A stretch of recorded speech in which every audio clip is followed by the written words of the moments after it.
palikuwa na mtu mmoja katika nchi ya Usi, jina lake alikuwa akiitwa Ayubu. Mtu huyo alikuwa mkamilifu na mwelekevu, mcha Mungu na ni mtu aliyeepukana na mambo ya uovu. Ayubu alikuwa na wana 7 na mabinti 3. Mali zake nazo zilikuwa ni kondoo 7,000, ngamia 3,000, njozi za ng'ombe 500 na punda 500, na watu wote wa nyumbani kwake walikuwa ni wengi sana. Na basi Ayubu alikuwa ni mkuu sana kuliko watu wote wa upande wa mashariki.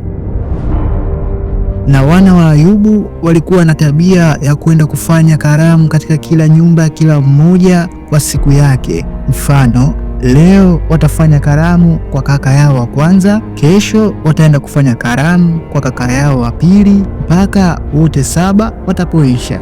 Lakini kabla ya hawa watoto wa kiume wa Ayubu kuanza kufanya karamu, hutuma ujumbe kwenda kuwaita maumbu yao 3 ili waje kula na kunywa pamoja nao. Najua nimekuchanganya kidogo, basi wacha nikuelekeze. Neno maumbu tafsiri yake ni ndugu, lakini nikitafsiri kama mstari huu wa Biblia unavyosema, maana yake ni hivi: nao waliwatumia dada zao ujumbe waje kula na kunywa pamoja nao.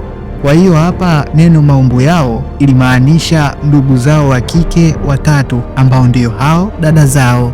Basi hata baada ya siku za karamu zote zikiisha, kwa hao watoto wa kiume wote, Ayubu huandaa sadaka ya kuteketezwa kama hesabu zao wote ilivyo, kisha kuziteketeza na kumwomba Mungu. Yamkini kwamba wanaye walifanya dhambi na kumkufuru mioyoni mwao, basi Mungu awasamehe. Hapa ilimaanisha kwamba Ayubu alitoa sadaka ya kuteketezwa, lengo la kuwaombea msamaha watoto wake kwa Mungu kama walimkosea Mungu kwa namna yoyote ile katika siku za karamu zao.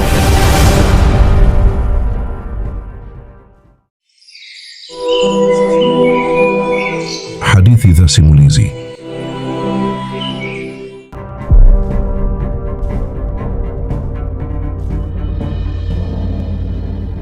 Ilikuwa siku moja ambayo wana wa Mungu walikwenda kujihudhurisha mbele ya Bwana. Shetani naye akaenda akiwa amejichanganya ndani yao.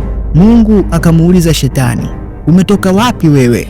Ndipo Shetani akamjibu Mungu na kusema, natoka katika kuzunguka duniani na kutembea huku na huku. Kisha Mungu akamuuliza Shetani, je, umemwangalia huyo mtumishi wangu Ayubu? Kwa kuwa hapana hata mmoja aliye kama yeye duniani, mtu mkamilifu na mwelekevu, mwenye kumcha Mungu na kuepukana na uovu. Ndipo Shetani akamjibu Mungu na kusema, je, huyo Ayubu yumcha Mungu bure? Wewe humzingira kwa kingo pande zote, pamoja na nyumba yake na vitu vyote alivyo navyo. Kazi za mikono yake umezibariki, nayo mali yake imeongezeka katika nchi.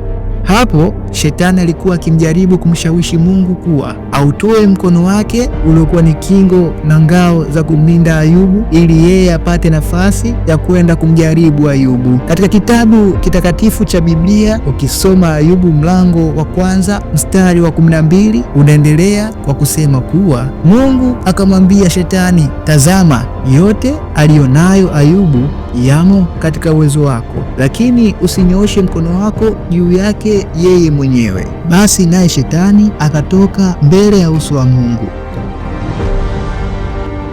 Siku moja Ayubu akiwa nyumbani kwake, akaja mjumbe mmoja na kumwambia, ng'ombe walikuwa wakilima na punda walikuwa wakila karibu nao. Mara Waseba wakashambulia, wakawachukua wakaenda nao na wakawaua watumishi kwa makali ya upanga.